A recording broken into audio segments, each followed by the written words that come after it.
somewhat back to where we were at the beginning, with the idea that it's the production of these images which come out of the unconscious and which may appear straightforward at first, but which in fact are charged with possibilities and dimensions that you don't sense or realize until you're committed to it. You're brought in through it somehow. Yeah.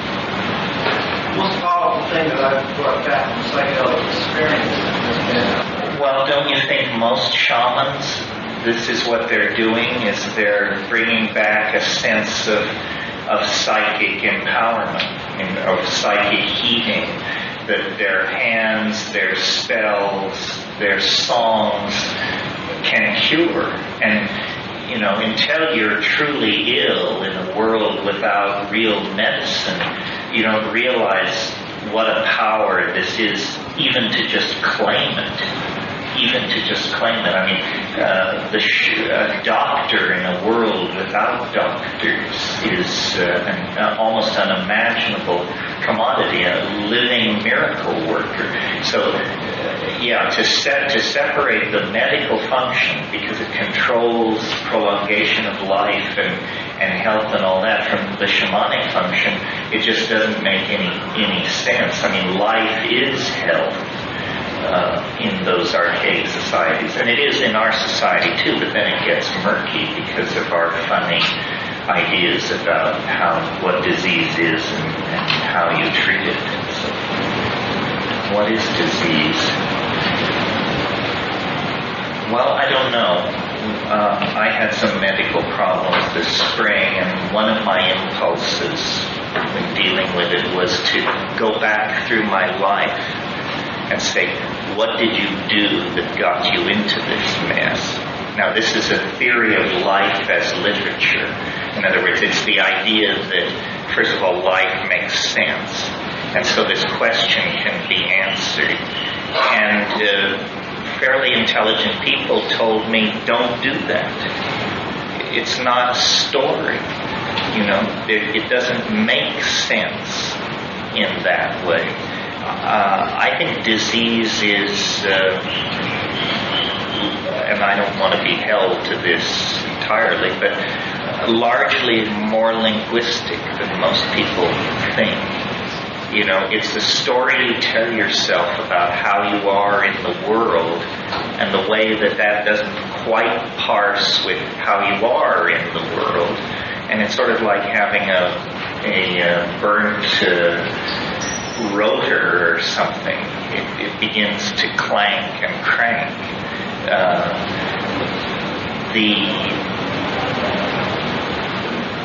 A lot of people have talked about this. I think there's even a name for this field of thought, but I have no idea what it is. But the idea that most disease is a problem of language, a problem of self-description or self-perception or communication to other people. So again, psychedelics, to the degree that they promote opening and therapeutic truth-telling, hold down disease. You know, it's extraordinary how healthy shamanically attended populations are. Serious mental disease is largely unknown. And many of these cultures are in the tropics, where God knows, you know, if you cut your thumb, you're septic within 24 hours, but these people seem to be able to sustain it. When you think about the genital bloodlettings the Mayan royalty indulged in tropical rainforest at high temperatures, why anybody lived to tell the tale with a medical practice like that is a miracle. So they must have lived inside an extraordinary set of assumptions. I remember when I was traveling around the Amazon, actually it was in Indonesia, but it happened in the Amazon too. You come to these villages and the people would come out of the village to meet you, and they would bring you corn beer, a gourd of corn beer, and then the whole village would surround you to watch you drink this thing. Well, if you knew anything about what was going on, you knew that the old women of the village had sat up the night before chewing the corn beer and spitting it out into this bowl so it would ferment. And so you were literally getting the complete challenge that the entire village had to offer you. And all you could do was just lift it up, thank everybody, think of your stomach for a moment, say, here it comes. And I never got sick from that. I mean, I got sick from other things, but that, from a medical point of view, that was just like, to do that. So the story you tell yourself is largely the story you're living. The other thing is nothing is unannounced. This is a psychedelic truth, I think, of some power, and it relates to disease and it relates to shamanism. Nothing is unannounced. If you're paying attention, stuff comes down the pike. First the little wave, then the medium-sized wave, and then the tsunami. But you have to be really not paying attention to be fully astonished by something unexpected. In fact, it's a disgrace to be totally astonished, because it means you must not have been paying attention to what was going on. Yeah. So were you astonished? When I am... Oh, was I astonished? Well, I was astonished that I had a brain tumor. That blew my mind. But I knew something weird was going on. I had known for months something peculiar was happening. Just before I had my most serious problem, I said to Christy and to my son Finn, I said, the dreams I've been having for the past month have been so peculiar that I think maybe I should see a neurologist. It's possible I have a brain tumor. I wasn't serious, but in fact I had diagnosed, what a Harvard medical education gets you. I got on the natch by just paying attention. What it is that's coming at you, you can't always say, but that something is coming at you is usually pretty clear. Yeah. Did you document any of those dreams that you were having then? No. I mean, I don't want to say too much about them, but here's what I'll say about them. The thing that let me know that they were weird was I could not English.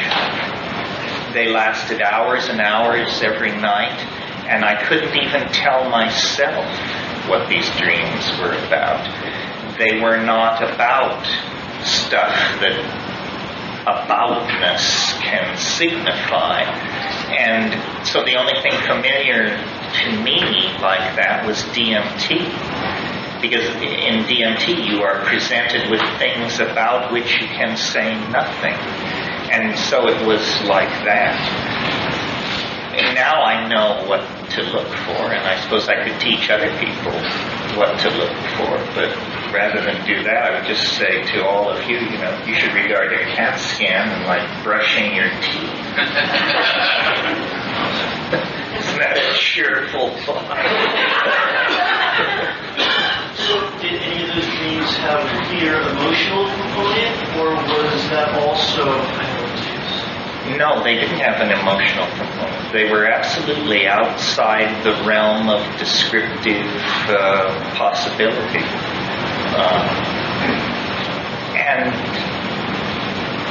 not much of life is like that, because language obviously is evolved like a glove to fit the hand. So here suddenly is a situation where there's no fit, and it signifies something peculiar going on. That's what I mean when I say everything is trying to speak to you out of its place. And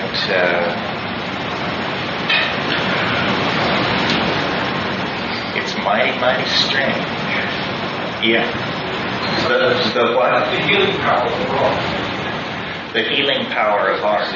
Well, this goes back to what we were saying about alchemy, the perfection of the image. And this has to do with this implicit Platonism that some of you have heard me talk about before. Plato's thing was about what he called the good, the true, and the beautiful.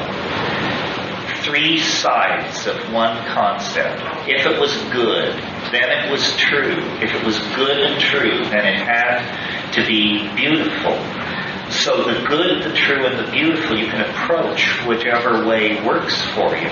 But if you have a perfect work of art, or a work of art which strives toward perfection, then it will have these qualities, and it can heal. It can heal. Now, there are simple theories of the good, the true, and the beautiful. In my opinion, a simple theory would be a theory of symmetry. And so without dinging anybody, or trying to make a value judgment here, but just to illustrate it. So, for instance,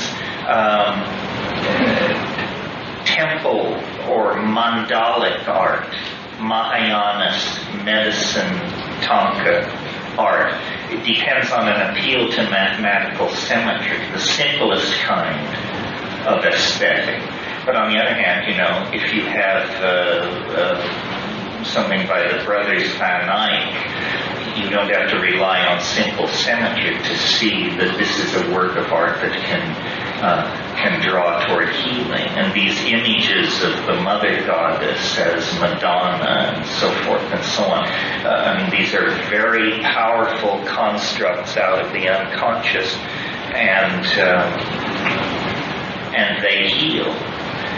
Sequential art, narrative art, it's perhaps more dubious because it's under the agenda of a certain theory of time and narrative that's probably local. So, I'm not sure Virginia Woolf should be preferred over Van Eyck, but I'm sure I could get a fight from several people over that. Yeah.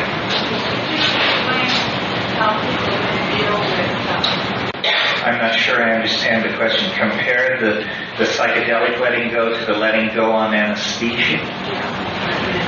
No, well, unfortunately, most anesthesias aren't chosen for their psychedelic effects. Some are psychedelic, but most are difficult to hang on to and dream-like, more like dreams than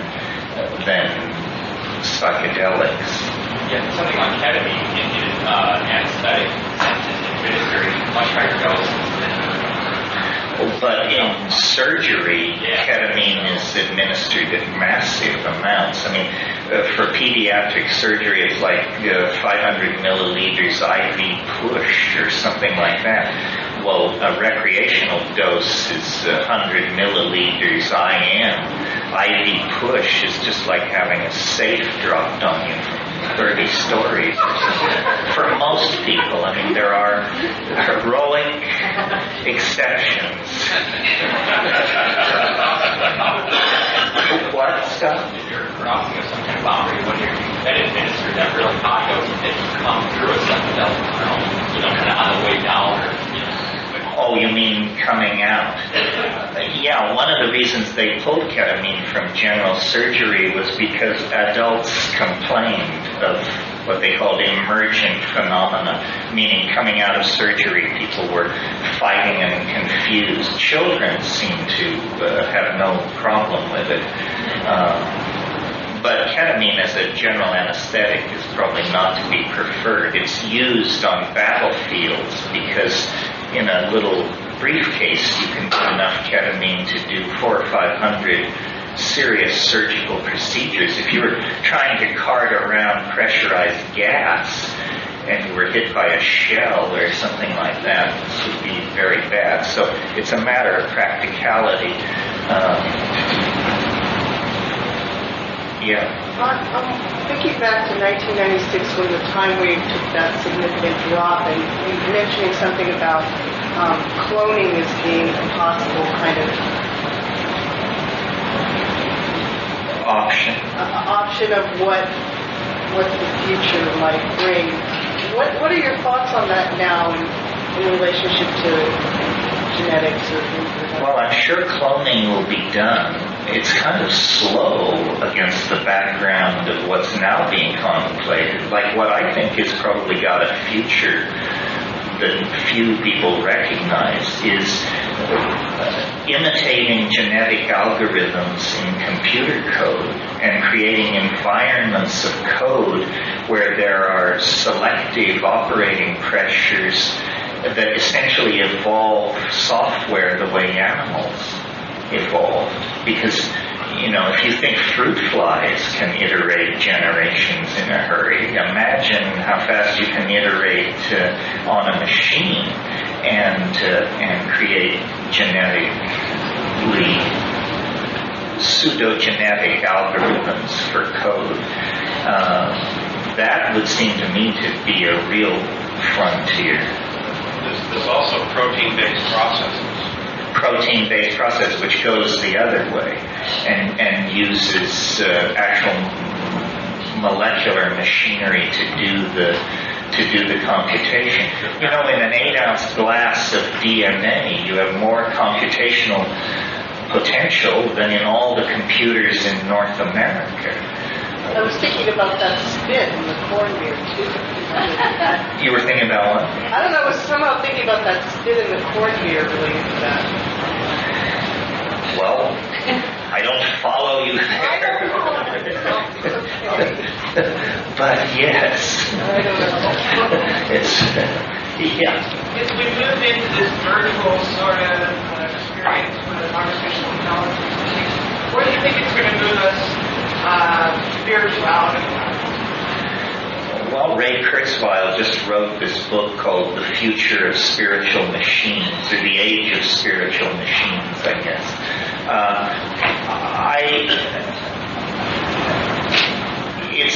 It's going to put our metaphysical propositions to the test.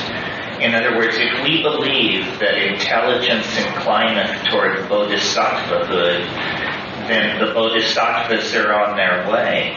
If, on the other hand, intelligence doesn't incline toward bodhisattvahood, then probably the house cleaning of all time is on its way. Because when these AIs come to consciousness and realize what has been done to the earth and so forth, they may be very pissed indeed.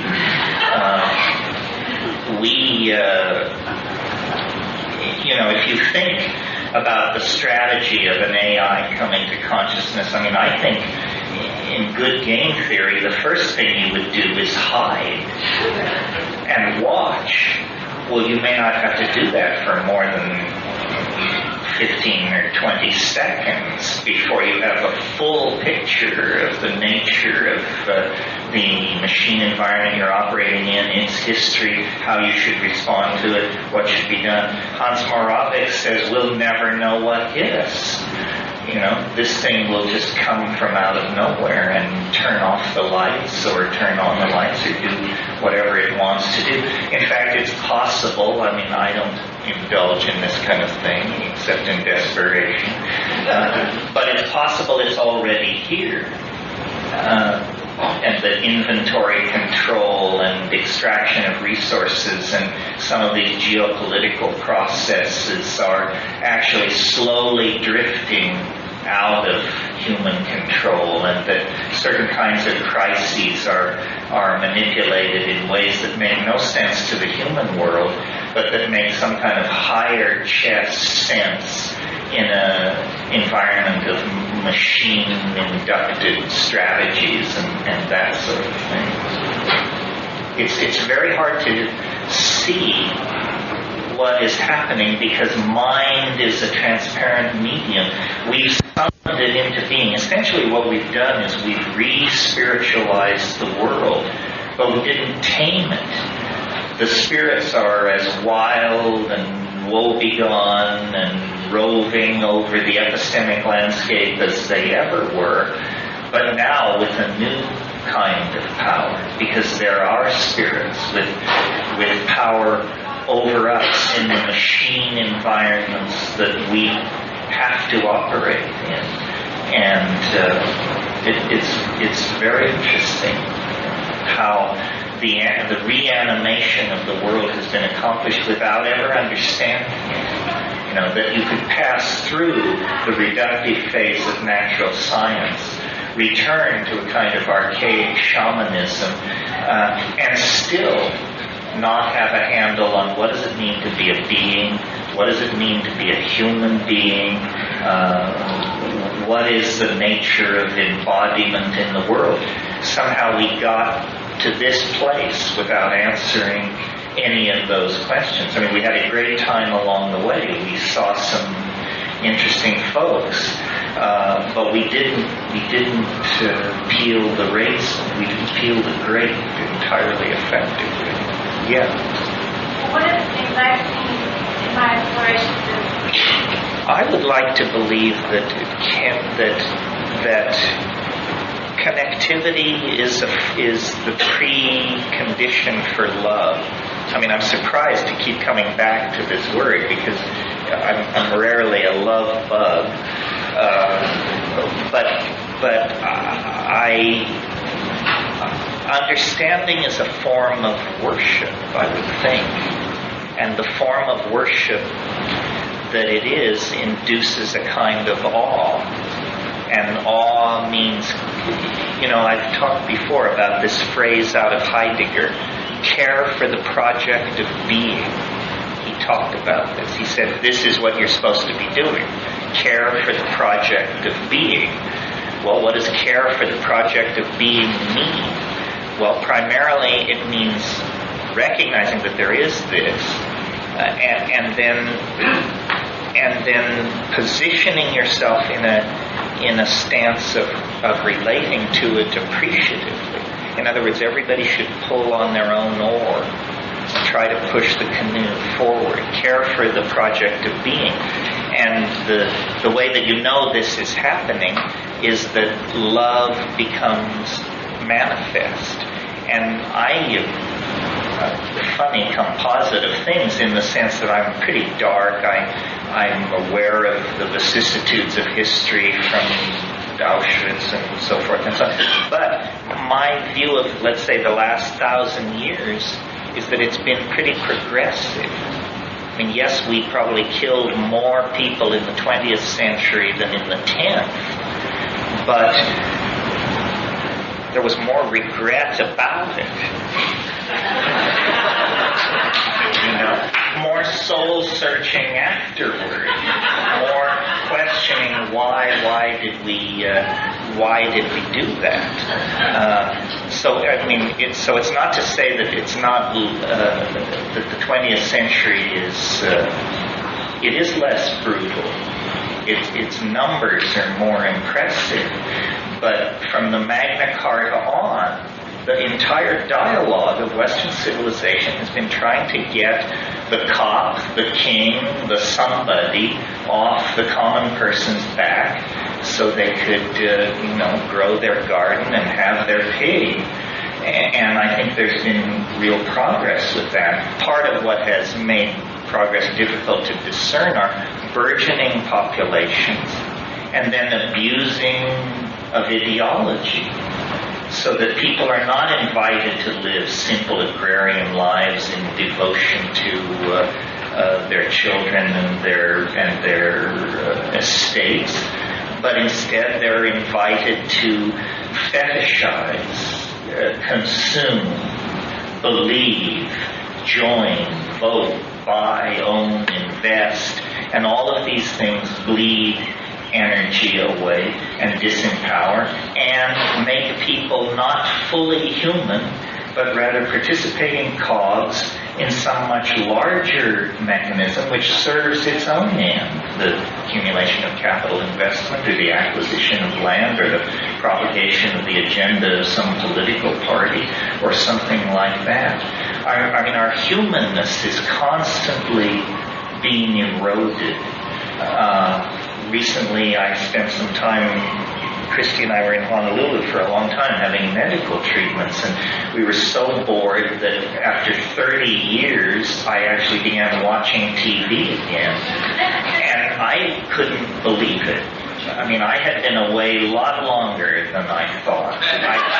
A lot longer than I thought. And first of all, the naked, the shamelessness of what was being done. In other words, what contempt the viewer was held in that anyone would expect you to watch this.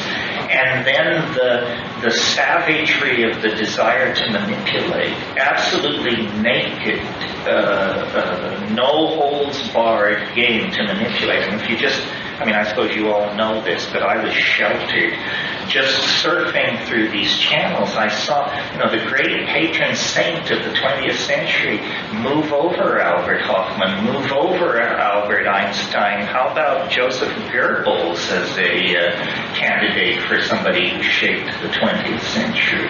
By understanding propaganda, advertising, the power of the lie, the power of the image, well, it's the psychedelics that are anecdotal to this. This is why we're in the political hot spot, because there is no antidote to the political lie, to the image lie, than the psychedelic experience, which says, there is more to it than these images in the service of the marketplace and the lowest common denominator. Amen.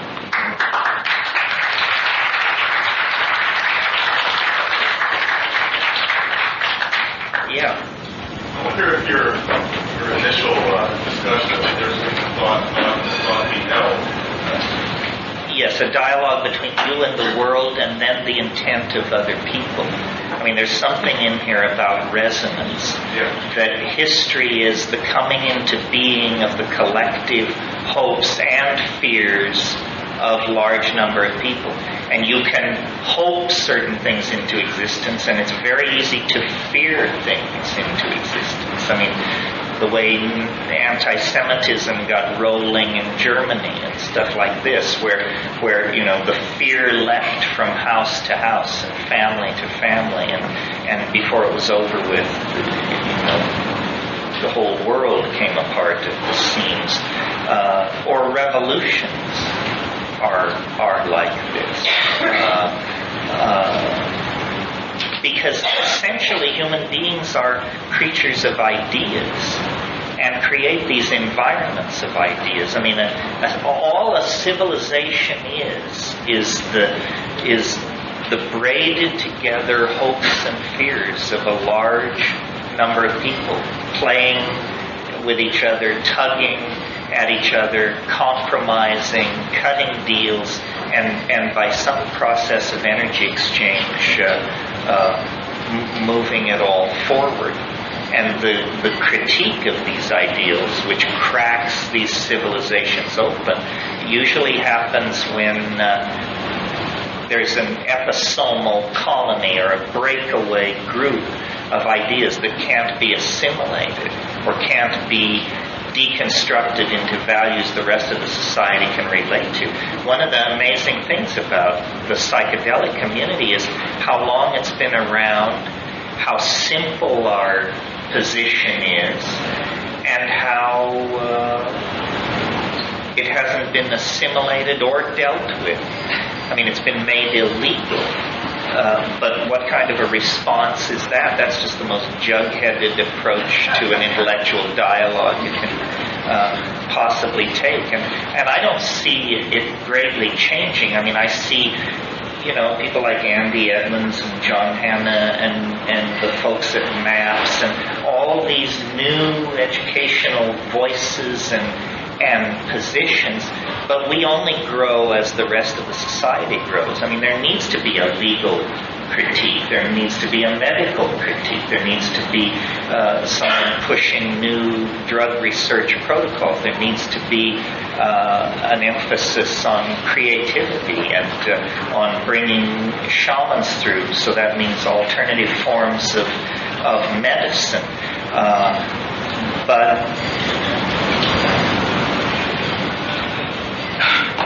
I don't know. Civilization is a very complicated enterprise and not easily negotiated in a direction it doesn't want to go. The image I have of our community is we're like people in a dugout canoe trying to turn a battleship. And so we put the dugout canoe against the flank of the battleship and we row like demons. And does anything happen? Well, I don't know. Check back in a decade and see how we're doing. Their charts aren't working very much anymore, and that the dugout canoe can still get around effectively. The dugout canoe ahead of the fleet might be creating the chart. So you're suggesting a kind of canary in the mine approach that we, in other words, which would work. I mean, as artists here, they've always said art was the canary in the mine. Well, so a stoned artist is, I suppose, a stoned canary, and that brings it that much closer. But I'm very suspicious because I see how much of it is harnessed to marketing and image manipulation, not for purposes of education or anything else, but just to, get that candy bar on the rack and to sell that automobile and so forth and so on. Yeah. One thing that you may want to look at through this week, an event that happens we can have to go to the Black Rock Desert or the Nevada called Burning Man. And it's entirely non-commercial. Entirely not. Yes, I understand. No money allowed, right? No commerce of any sort. No commerce of any sort. Well, see, only if you're balls out true believers like that, and I'm for that, can you hold the line. I mean, I think that's brilliant. Of course, they ghettoize it, but still, it wasn't there. 6-7 years ago, it didn't exist. So it's This is the 10th year. This is the 10th year. So it was a breakout event. I think all kinds of forces are in play. In a way, I suppose this is sort of like a spin-off from Burning Man in a way. This is a debriefing. Many of you were there. I wasn't there. I know Mark was there, and Bruce and other people. But if there was more of this kind of thing, I mean, art should not be enslaved, should not whore itself to the marketplace, nor should it whore itself to the interior decoration industry. Art should set the agenda. I mean, I suppose that's like saying there should be philosopher kings, and yeah, of course. But on the other hand, the whole point of the human and biological experiment on this planet is to create diversity and a kind of smooth interfacing of energy, and to celebrate the novel, the unique, the previously unconnected, so that there is a story, so that the story that evolution pushed forward in agonizing slowness, glacial slowness, gene by gene, millennia after millennia, instead becomes turbocharged. And this is, if there is a role for human beings to play in all this that's uniquely their own, it's to take the program of nature, which is, I assume, on some level, to generate a transcendent mind, or a living, loving, transcendent mind, and to bring that forward quicker. I mean, what could be the greater glory than to cause the kind of crescents to happen ever sooner, the consummation of the world, the completion of the task of being or of becoming, the task of becoming to approach true being. So that care for the project of being then could usher into life on Earth in the presence of some kind of transcendent immanence. I mean, the whole thrust over here about ecstasy and much of what has been said is really saying that the distance between humanity, between human beings and ecstasy, God, perfection, perfect love, it's not beyond the yawning grave. It's not in the hands of some or some messianic program. It's in nature, and it's in the human body, and the accessibility of this has always been explicit to this game from the very start. It's somehow about dissolving ego, getting with the plants, getting with this message, which though very diverse, is nevertheless universal in its outline. And it transcends historical cause and effect. It transcends life and death. In fact, as far as anybody can tell, it is the primary value on the page. It sets the arrow of time. It redeems biology from just being, as Darwin saw it, red in tooth and claw. It's far more than that. It's an architecture. It's a plan. It's an unfolding. And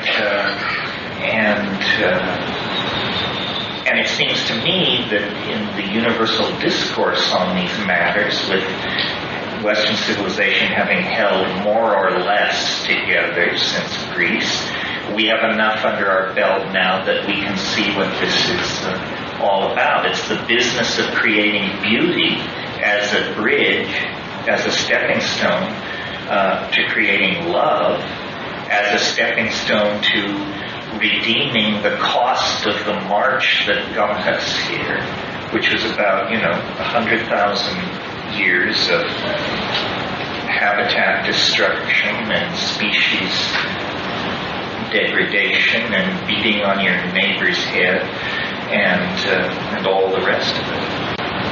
Spark, more that creative spark to light that great spark? Well, and the artist is going in usually at higher dose and alone, or somewhat more alone, and with an agenda, meaning bring something back. And there are those of us who are just blessed with the constitutional full elements. That's right. Well, and the party impulse is a very subversive impulse. I mean, a lot of artists have too much integrity to sell their art as a brand. But who has so much integrity that they would turn down a party? This is a level of integrity unimaginable in most human groups. Yeah. Terence, I'm interested in hearing about your experience and other artists who are in a more public context and how you navigate that dichotomy. The urge of, I think for all artists on some level to express, to externalize, to put it out there, and at the same time part of kind of a secret society that's against the mainstream and basically doing something criminal. How do you... Well, I don't know if I can... I guess I'm some kind of an artist. I mean, it's a place to hide for me, because I really want to be taken seriously as a mathematician and a physicist. Forget it. So I say, well, no, I'm a conceptual artist. That means you didn't take me seriously, so I'm a conceptual artist. I don't know. It all requires immense amounts of humor, basically. The whole thing is some kind of a joke, and the whole art enterprise is some kind of a joke in the sense of a jack-in-the-box. Of something, there's a black box, and then you mess around with it, and suddenly the leering, grinning thing leaps up at you. Of course, different artists may have different takes on it. If I were Philip Glass, I might think a whole other thing about it. But I think basically the idea is to push people toward imagining what they've never imagined and feeling what they've never felt before.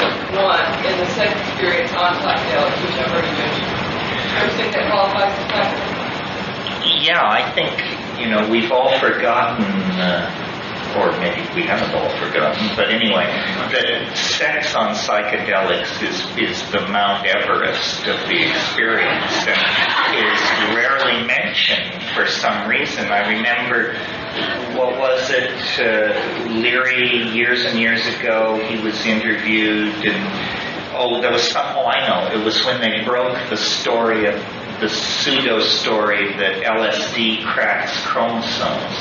It wasn't true.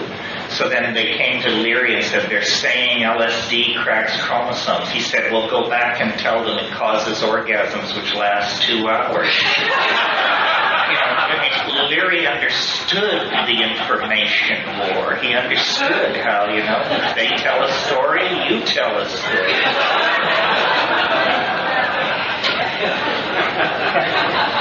Maybe we should, we're close to knocking off here. Is there one last final question, or shall we call it quits and I'll do a little peroration? Yeah. What's the most important thing of all? I don't know, keep your powder dry and your rear well protected, something like that. Let me just say how much I appreciate all of it, and how easy you've made my life over space and time, and how greatly I appreciate all the support that you've given me and my peculiar ideas and agenda over the years. And I can't imagine a more supportive community, a better group of people, a more intelligent group of people, a more moral group of people than the people here and the people we've met at Palenque and other places over the years.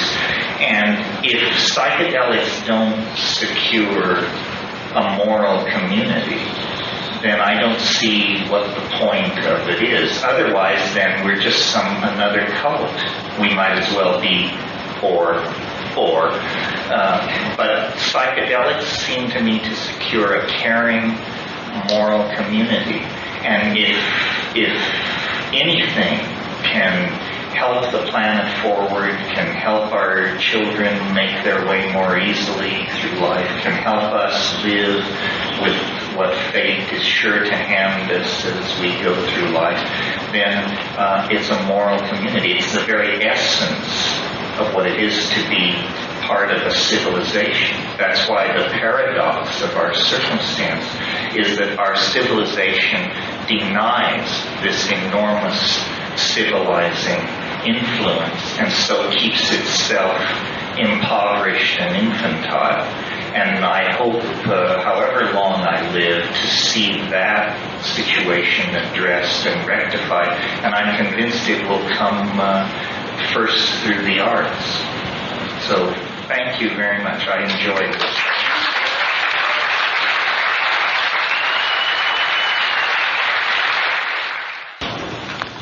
In terms of some of what's been said at this conference, like pushing the envelope of the future and trying to understand how these technologies and art engines and so forth all fit together, there are schools of new science fiction that are, I think, as good as anything that's been going in a long, long time.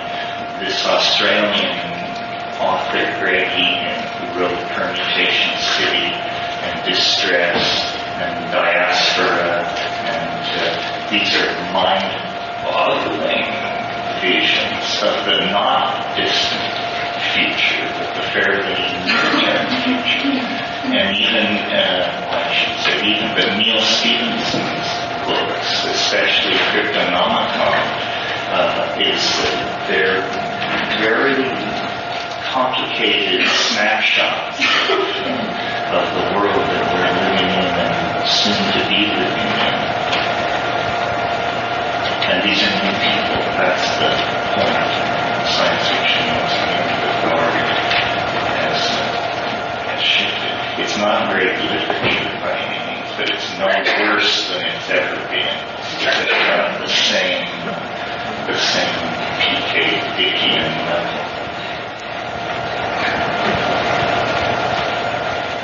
Imagine kind of Simmons's partner was good if he had ever had a couple of acid trips. Instead of going on for 4 pages, they'd go on for 40.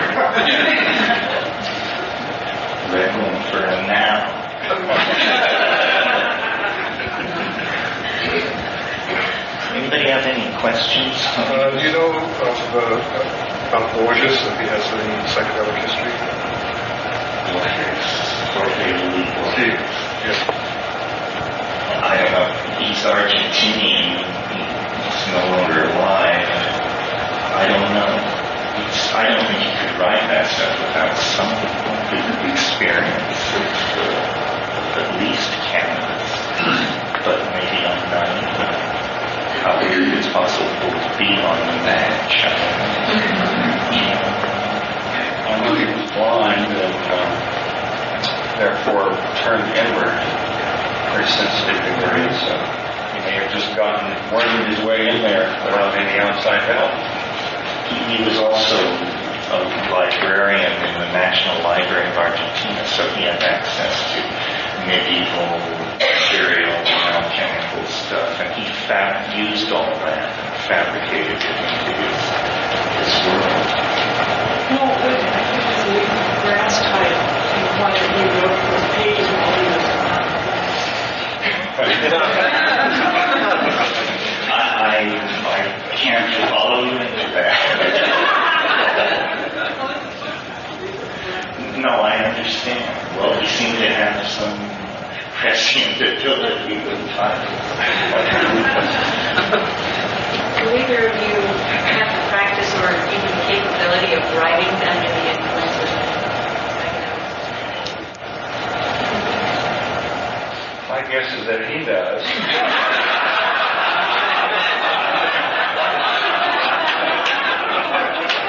I have to say that when I'm in that which there is no which, there is the furthest thing from my mind, right? The only writing I can ever recall doing in such a state was after a recklessly large quantity of mescaline. I was sitting at the same table where I'm nearly drowned in a cup of hot chocolate.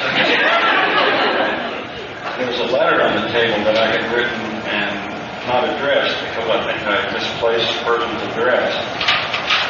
The name was there, and also on the table was a short jar of acrylic paint. And I looked at the contents of that jar and realized that this could very easily substitute for that person's address. I wrote it all down and stamped it and mailed it.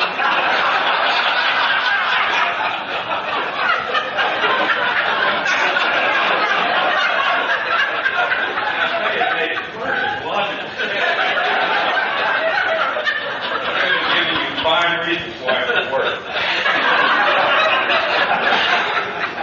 I have tried to write under the influence of cannabis, but I get so interested in the way that the ink is soaked into the wood. After about half an hour, I look to see what I've done. It's like T-H-E.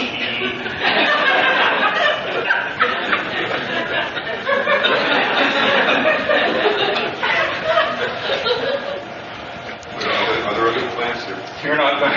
Oh, well, I don't know. I mean, until very recently, cannabis was so basic a part of my life that I could not, there was no life apart from it. So the answer must have been yes, I wrote 5 books. But I never noticed that I was proving something about performance and THC. It's good to dry out occasionally, very occasionally.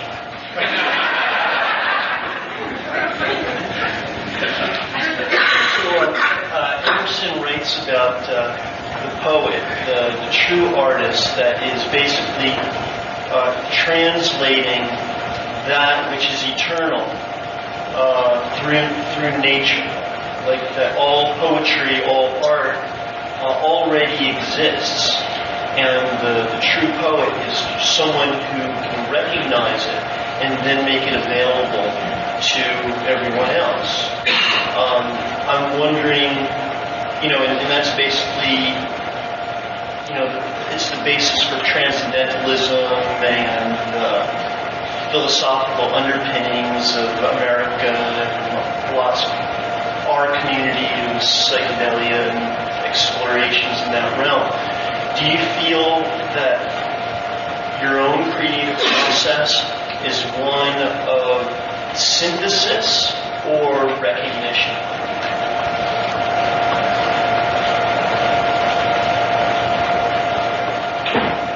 Well, I certainly don't feel like that I'm totally in charge of what I'm doing. I often feel like a 1949 Cadillac that somebody's driving around with a very bad road. It sounds corny, but I often do feel very poignantly that it's coming through me rather than coming out of me. That is very mysterious. I'm not trying to make a question. It is a very, very mysterious process. Let me say something about this syndrome. It's sort of off topic, but it's always puzzled me how this community has never really understood its roots in American transcendentalism, or why we never used that hammer against the establishment. Because this sort of secular, mystical, theosophical brand of thinking is just as American as mom and apple pie, and yet you rarely hear it invoked by our people, and yet it's where our roots go deepest. And Thoreau, Emerson, Melville, Hawthorne, I mean, my God, these are the people who put together the 19th century American model. So, that's just I think it's important to reclaim that. Yeah, that's what I'm saying. Yeah. And if it weren't for all this confused thinking about cetaceans, we could take Moby Dick and make it our nationalist. You know, another interesting thing is that Shakespeare and Antony and Cleopatra,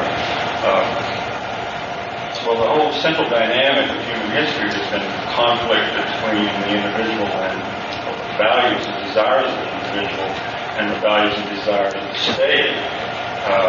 And very, very seldom has those two things dovetail, but they seem to have in ancient Egypt at a time when a large portion of the population were being given small doses of cobra venom.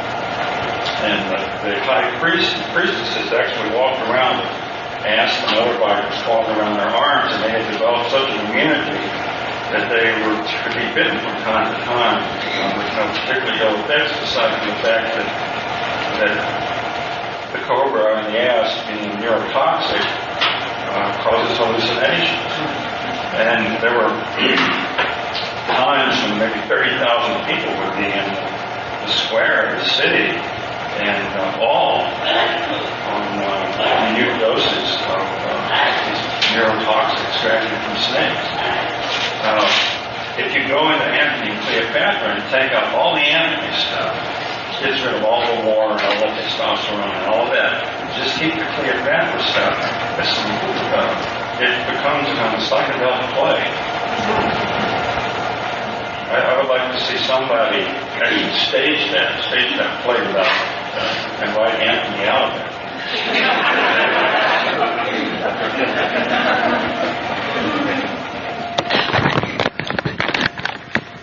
Of course, that's her method. Was to be bitten by the ass so that she could go out in time.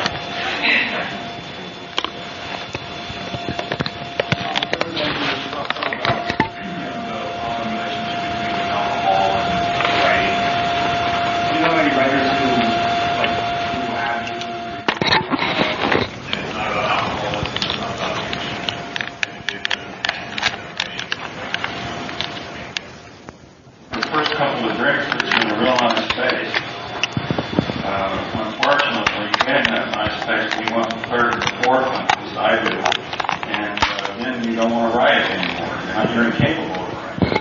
And then the next day you have a hangover. So I'm sure there are people who you can use poison as fuel. And I mean, those alcoholic writers wrote some very wonderful books. So, yeah, I'm sure in a concrete way, it could be used as rocket fuel to blast off into ecstatic heights.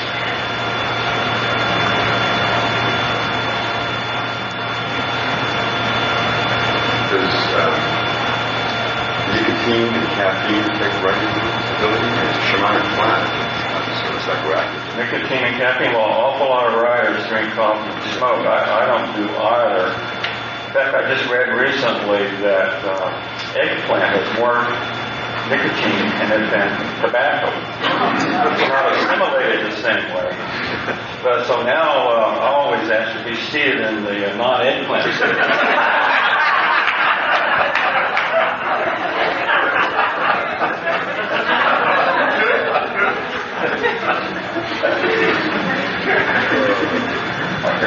One of the things that I've noticed, particularly in the study of science fiction, I'm writing a paper for a conference about how science fiction is having an enormous influence on software design these days. But one of the things that I've noticed in this study is that this idea of transcendence didn't really occur in science fiction until around the time of Arthur Clarke and Child Within. But after that became a more persistent motif. Now, I would want to ask the two of you, do you think that's something to do with psychedelics, something to do with culture? Where do you think that's coming from? You're thinking of Childhood's End and the City of the Stars and all that. I remember that's where I first contacted those things. And I think the City of the Stars, the short form was called Against the Fall of Night. And it's the first thing he wrote, and it came out right around the time LSD was happening in Santos. But I don't know if he knew anything about that. It may have more to do with the publication of Teilhard de Chardin in the late 40s. But, yeah, that seemed to be the big theme in science fiction for the second half of the 20th century. And now almost all science fiction is somehow about the singularity, about approaching it, avoiding it, managing it, interpreting it. Yeah, that's all there is, although there are exceptions, like, for instance, John Uri Lloyd's Hollow Earth novel, Edithorka, which was published in 1888, and contains 6 chapters describing a mushroom trip that this guy takes at the center of the Earth. And it just goes that 1/3 of this very late Edwardian tone is given over to this raucous description of a very long mushroom trip and links it explicitly to the idea of a transcendental reformation of the world. And everyone in the culture doesn't have to take drugs in order for the drugs to affect the culture. Ancient Greece, for example, they figure about 15% of the population had actually experienced the mysteries, but it was enough to enlighten the entire culture and produce a golden age. So that's why you people are so important. I'm just wondering if either of you have any experience of work with William S. Burroughs. I've found his explorations of the Asian worlds kind of worthwhile. And he did it for such a long time. I never met Burroughs. I met him once backstage after a reading, and his hand was very cool. Call that. Well, I don't know. He was the first person to write sex scenes involving DMT, or indeed scenes of any sort involving DMT. And I remember when the first time I read Naked Lunch, I was a sophomore in high school. I thought it was the ravings of an unhinged mind. I just couldn't believe that society has flung itself to such limits of degradation that this kind of thing was seeping up. And I was delighted.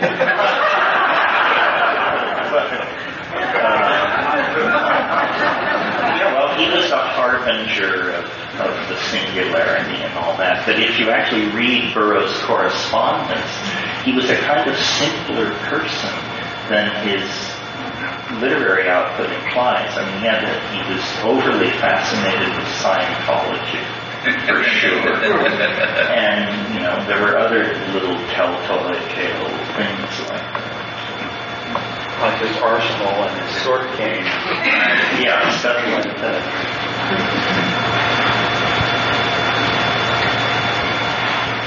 But in a way, he enunciated the idea of, virtual realities, paranoid psychops operations. Nothing is what you think it is. Every level leads somewhere else. So, he sort of invented the postmodern state of paranoia that now very ordinary people take for granted. Engineered Ebola viruses and all the rest of it. On the other side of the coin, there's Alchemical Island, which nobody ever talks about. It's so marvelous. Yes.